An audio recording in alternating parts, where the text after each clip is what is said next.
Hey guys, welcome back. Today's going to be another cleanup video and we're going to be cutting back just a little bit our roses. Not a full hard cut back. We'll do that late winter, early spring. But today we're just going to cut them back to about waist height and just clean them up and make them look a little bit more tidy. Most of my roses are here and you can see, they're just still trying to go, but I think we've had too many cold nights and so I think these are not going to open up. But look how pretty all those buds. I love that rose. So we're not going to cut them all the way down and clean them up. You don't do that this time of year. You just want to cut back any long canes just because you don't want the snow to come and like bend these and break them. And I just like it to look a little cleaner. So I'll do that with all the roses in my yard. Of course, between every rose, I'm going to spray my clippers with alcohol because I don't want to spread any diseases. And then this climbing rose back here, look how much it's grown. Holy cow, amazing. I'm gonna get a ladder and try to train some of those closest to the house along the wall here. I have some wire that my husband put up there. I don't know if you can see the little brackets on that side. I have a tutorial on how we did that. So any of those that can reach this way and are close to the wall, I will try to use and just place there. I'll tie them up with some Velcro tie. And then anything that's coming out this way, I'm just going to completely cut off because I don't want outward growth. I want like sideward growth with lateral branches. So I'll clean that one up too. I also have this rose over here. This is my James Galway. I saw some pretty blooms on it the other day. Look how pretty. It's so ruffly. Anyway, I have a trellis for this, but I have yet to put it up. I think I'm going to do it today. I'm going to get my son to help me put it together. I hate putting stuff like that together, and it's probably not that hard. It's probably just like connecting a few pieces, but it's been in a box for quite some time. I think I got it at, what's that Garden online store? Garden Supply. So I will not cut these. I'll just train them on that so we can get some more use out of those and I can get some lateral growth out of those and hopefully try to train them a little bit back and forth so I can have some more of that. But those are going to be so pretty there. And then I have Gabriel Oak right here that I'll cut back a little bit. And then I have some roses over here that I've kind of already done. I did those the other day because I was walking by and I thought, I'm just gonna get these done. And then I have some roses over here that I'll do. And then I do have a climbing rose on an obelisk over here. Let's go look at it. So any of these that are sticking out quite far, I'll cut off a little bit. I don't want to cut too much because I noticed when I cut back, I will get a little bit of dieback throughout the winter, but that's okay. This rose does not care. This rose is crazy. This is my Lady of Shalott. I basically cut it down to one stem last year. And you can see there's like 20 canes now. So it's a crazy, crazy rose. So I'm going to take care of that one too. And then I have a few down here that I'll look at that aren't too big. So I think they're fine, but I'll just take a look at them. Oh, and my knockout roses, of course. So I'll also come in and we'll talk about knockout roses when I get to them. But let's start with the other roses. So here's what I have. I have my gardening pruning gloves that I love. I got these on Amazon and they're so nice. They never get poked. And then I have my little spray bottle with alcohol, rubbing alcohol. And then I have here my Felco 6 pruners. Those are my favorite. Need to do some tool cleaning this winter. It's going to be a project on my list. So that's all I really need for this. When I get to the climbing roses, I'll show you what I use for that when we get to that point.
And then Ducky's over here. Hi guys.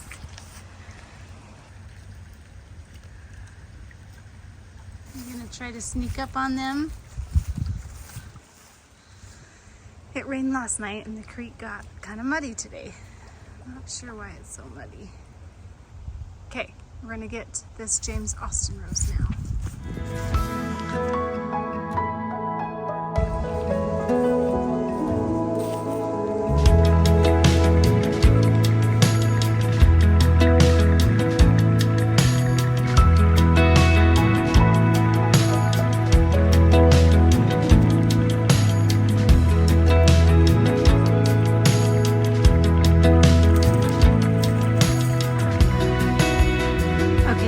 Knockout roses. All the others were either that Eden climbing rose or the David Austin rose, but for this knockout rose I cut it back pretty hard. I found I like that best. I like to keep it pretty small, as you can see. I mean, last year I cut it back probably to here, and then it's gotten this big throughout the season, so I like to keep it a little bit smaller. So I'm going to cut this back now. So I treat this one a little differently than my David Austin roses.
Okay, that's quite a severe cutback, but I just prefer it that way.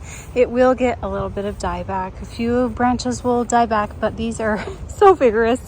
You guys, it's not gonna matter. And sometimes they throw Christmas lights on here, and it's just easier to throw that netting type lighting on here than when it's really full. So I just prefer to do it this way. Saves me a little time in the spring too, because typically I don't have to do much more cutback to it. Speaking of Christmas lights, I'm trying to decide if I'm going to do them this year. I did them last year. I have a video on it, and I like wrap every branch. I like them to look really nice. I was bummed last year because we really didn't have very much snow. And while they were pretty, I just enjoy them so much more with snow, especially these. But they're getting so big. The tractor can barely reach. So if I did any, I think I'd do these 3 pines and then just maybe a few little bushes on the ground. I won't do a ton. I do like doing those big pine trees. It takes me a good 3 days to do the whole yard, trying to decide if that's how I want to spend my time. I can just turn on these fun lights right here. I don't know if you can see those string lights. They're like the big bulb ones, and just pretend they're Christmas lights. And we do have some nice outdoor lighting under our trees that maybe we'll just enjoy this year. I haven't quite decided, so we'll see. But anyway, so nice to have that knockout rose cut back, and I can throw some lights on there if I decide to. Okay, so I got the one down here by the creek, and then I got the one on the obelisk right here. And then let's go look and see what we're doing next. Okay, so I got a little step stool, and I grabbed some scissors, and this is what I like to use to like Velcro it. It's just got Velcro on it. It's really nice. I don't know if I need to do that though, because I did just kind of wrap some around that wire, and I think if I keep those, we'll see when I get up there, I'll just wrap them around that wire, and if they stay, I'll just leave them. If not, I'll use a little bit of this, but I'm gonna get my step ladder and do that. Now you can see my gas meter. Which is fine, but that's just the way it is. Okay, we're gonna get that done.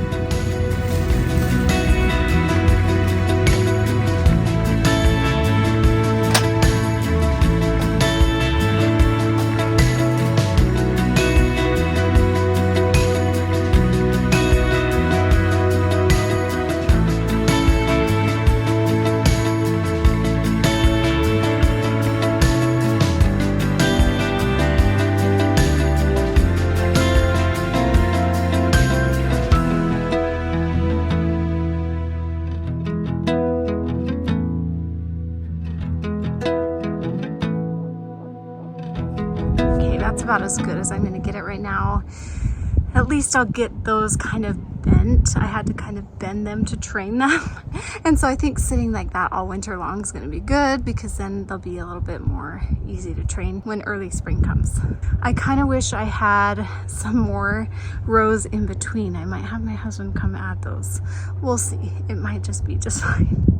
But I have so many branches, and I think when this is defoliated in the winter and all the leaves are gone, I'll be able to tell which canes that I really want to keep. So there's a couple things that I just want to go over really quickly. So with my knockout roses, I feel like I can come anytime in the fall and just give them a good cutback. Although ideally with all roses, especially David Austin and other varieties like that, you want to wait until you have that first hard frost or initial freeze. So we had 2 nights where it got down to 31 degrees at night. And so everything kind of got that little zap. And that sends a message to the plant and tells it that it's time to stop growing, and you won't have any new young growth after that. So if I came in here like 3 weeks ago and cut it back before that frost, it's going to grow back probably a little bit of new growth, and it'll just kill that, and since it's so tender. So I like to wait until we have that first kind of initial frost, and then I come back and shape them and cut them to about waist height. And let me talk about a few other things you can do with your roses in the winter. So in the winter, I live in 7A, and it's pretty warm here. It doesn't get super cold. It gets cold, but I feel like the mulch that I have down here is enough to protect the base. If you feel like you live in a colder zone and you want to protect it a little bit more, you can mow down a bunch of leaves and pile them around your rows to kind of protect it. I like to keep mine open and airy in the base, so that's what I prefer to do. I have listened to a few little like rose courses and a lot of them say that. So protecting them with mulch is good, but mine always seem to do fine in my zone 7A. I don't feel like I have to do anything else that's really special, just this, which is really nice. And then late winter, like I mentioned before, we'll just come back and do that hard pruning. So those are all set for now. And now that we're done with that, we'll just have to deal with this James Galway. So let me go get my trellis and we'll put it up against the house. I think the thing that I'm kind of worried about is I'm not going to like it against my house. And I think I do want to keep it out all winter though, because I do want to support this. Yeah, so I am going to bring it out, and I haven't even taken it out of the box. Terrible, I know, but I just got so busy this spring that I didn't ever do it, and then I kind of forgot about it. So let's go get it. Got motorcycle parts. Okay, this is it. Let's get it out and get it open.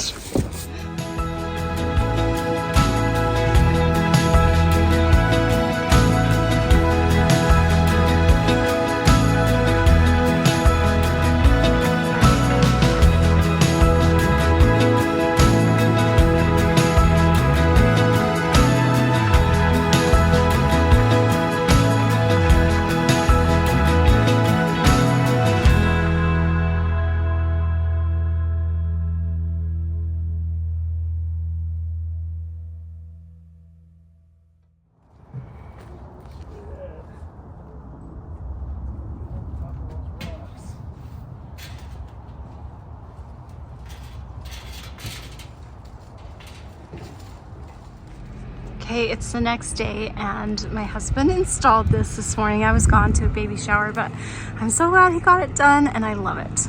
I was a little bit worried about how it would look on my house. Let me back up so you can see.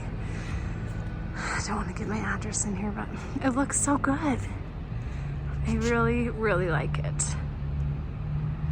So now it's time to take care of this rose. He was kind enough to take pictures of what he used to anchor this. This is from Gardner Supply and I love it. And yeah, he got some mortar something, I don't know.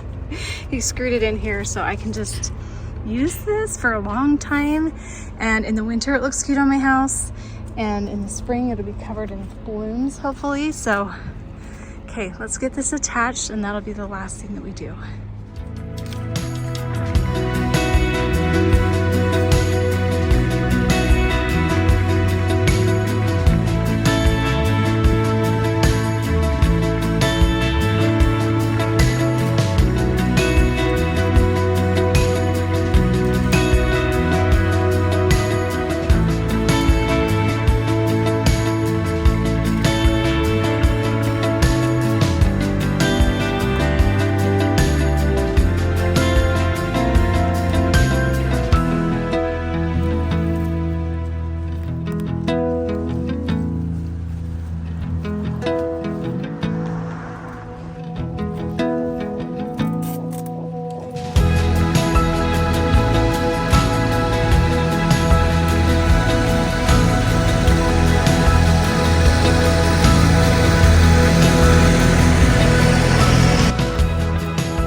done. So some of you have commented there is a vent here, which can probably be a problem.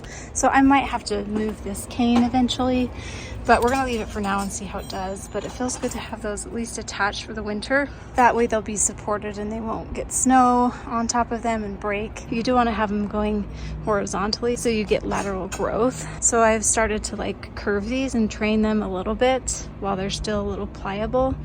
And that'll be good to have them there all winter. And then I can come in spring and do the total cutback, take all the foliage off, and that'll be all set. I love it. I think it looks so good. I can't wait to see roses climbing that next year. Here's a little peek of some blooms. Look how cute. All those pink blooms on here. So all the roses are done now and ready for the winter. Thanks so much for watching, guys, and we'll see you next time. Bye.